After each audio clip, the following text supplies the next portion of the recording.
Hi guys, I'm Miss Emma and I am getting ready to go to Carbaugh Jewelers and learn all about how math goes into the jewelry making process. Are you guys gonna come with me? Awesome, let's go.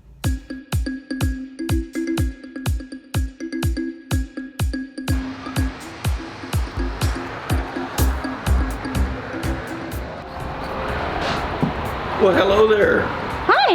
Emma, how are you? I'm Mike Littlejohn. I'm the owner of Carbaugh Jewelers. Welcome. We're going to have some fun today. We're going to talk about how math plays a part in my day-to-day activities here at the jewelry store. Are you looking forward to this? Oh, definitely. I can't wait. So let's pretend that you have a loose diamond that you're bringing to me and you want me to make you a diamond ring. Does that sound like a good idea? Sounds great. Okay, very good. Well, come on around here. You know, math factors in quite heavily in jewelry making, and what comes into play is that mathematics plays a part probably in everyone's job to some degree. Chemistry is another thing that figured into my job when it came to metals, and that's probably another discussion. But for mathematics, the main thing that I use a lot of math for is grading diamonds, weighing diamonds, getting some idea of how big a stone is so that I can then take that mathematical equation and translate it to setting it in a mounting, okay? The main thing for a diamond is a diamond, the unit of measure for a diamond is called carat weight. So a lot of people will, when they look at a stone, they think that carat means size, and it does not mean size. It's not a visual size of that diamond, it's actually a weight of that diamond. So we use a scale that tells us how much this stone weighs. So if it's actually a carat diamond, it weighs 1 carat. Here's the thing, a lot of times stones are already mounted in something and we need to use math or an estimation of math to tell how big that stone is. Now, estimations in jewelry come in the form of diameter times depth, okay? So we use those two types of measure so that we can estimate if a stone is a carat weight or a carat and a half weight or whatever the case may be. This is called a leverage gauge. So this gauge right here measures millimeters. So I will take a stone and I will place it on a leverage gauge like this. I will close the leverage gauge because it's spring loaded. And now this unit of measure comes up to 7 millimeters wide. So I know from that unit of measure on the diameter, and I will place it in the leverage gauge upside down so that I know what the depth is. 4.25 millimeter, exactly. That's what's nice about a leverage gauge. There's no estimating. It tells you exactly what the diameter is. So then I will take that 7 millimeter width times the depth, and then I will go to a calculating table, and it gives me the approximate weights of diamonds, 7 millimeter width, and we come down to the depth, which I said was 4.5. So my estimated weight on that particular diamond is about 1.35 carats, because it's right in between 4.4 and 4.6. So then I'm able to measure the weight of that diamond by using width times the depth. Another way that we do it, if it's mounted, is we have a diameter gauge here. Well, this allows me to take that diamond and place it close to that, and look at that. That measures 1.3 carat. Now, the other way that I use that same information if I'm working with a customer, this is my mountings book. Let's say that they want this ring right here. The book tells me that this particular ring can house a 7 millimeter width stone, okay? It also estimates the carat weight for me. So as long as I know the diameter of the customer's stone, I can go to the catalog and I can work with them on a mounting that will fit that loose stone by going to my measurements. So let's say that I walk into the shop and I have what you call a loose stone. Okay. What happens from the moment that I walk in? Okay. we're going to show you how we build a solitaire, a 6-prong solitaire engagement ring, okay? Using the same stone we talked about in the other footage as far as the diameter and the weight, okay? So here's what I start with. The shank is what the ring is called, okay? So the shank goes around your finger and connects at the top. This is called a head. Now the head is what actually holds the stone. So the first thing we're going to do is we're going to show how that head actually goes in to the ring. So this is a ring sizer, but I would use in the back what we call a mandrel, which is a hard piece of steel that's tapered like this, to spread that shank open. And I'm going to place the head in that shank and then release the pressure, and you see how that shank holds that head in place.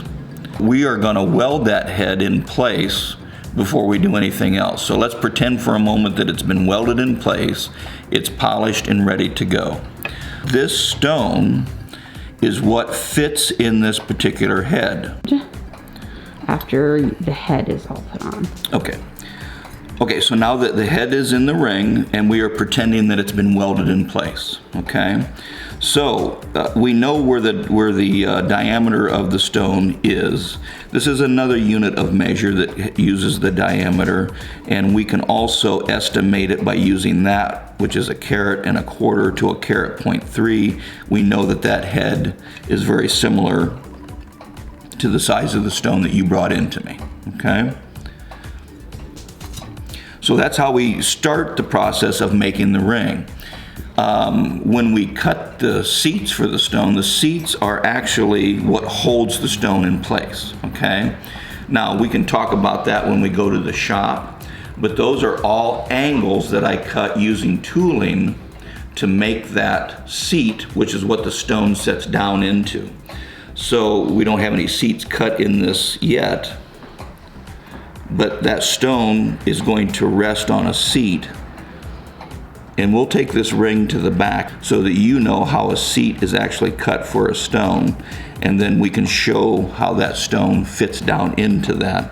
The prongs will eventually come down over the stone, and the prongs, when they're bent on the stone, hold it down into the seat that we've cut at a specific angle. Welcome to the shop. This is where I do all my work. This is the ring that we brought from the diamond case up front, the one that we kind of built. Right now, there's nothing, those prongs are not going to hold that stone until we cut what we call a seat. A seat is cut. These are called setting burrs. And guess what? Again, we want to know that the diameter on a setting burr is close to the diameter of the stone that you brought into me from great Aunt Millie that you want set in this ring. That diameter is, we can't make a mistake. This stone that belongs to you, I have to have the exact measurements in place so that we don't chip this stone, because this is not my stone, okay? So I can't make that mistake. It's got to be completely right when I make the cut. When you're checking math in your workbook, Right. It sounds like you have to do that too here, because you're always double checking. Always double checking. You do not want to take anything for granted, because if it's my stone and I mess that up, I can go to the catalog and get another stone. However, your stone, let's say it's 100 years old. Let's say it belonged to your Aunt Millie. Aunt Millie, maybe it was 100 years old when she got it. We don't know. But we do know that I don't have the opportunity to mess up.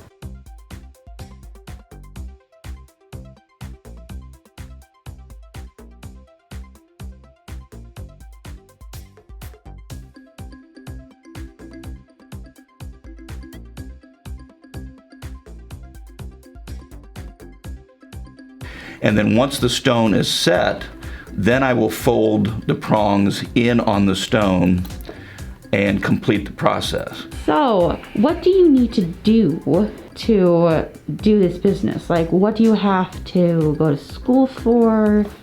What does that look like if this is what you want to do? as far as going into the jewelry business, it is a business that obviously you work with metal, you work with different elements as far as chemistry and that type of thing. You need to go into some form of metalworking in a vocation atmosphere, okay?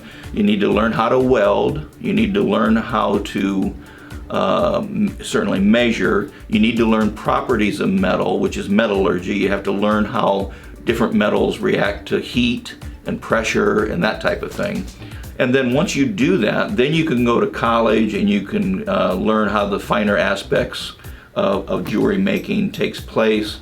There's colleges, there's jewelry making courses that most colleges offer, and there's also more vocation schools that you can go to that are jewelry related. But that's a vocation atmosphere where you're doing nothing but welding and soldering and working on jewelry for 8 to 10 hours a day in a very concentrated atmosphere.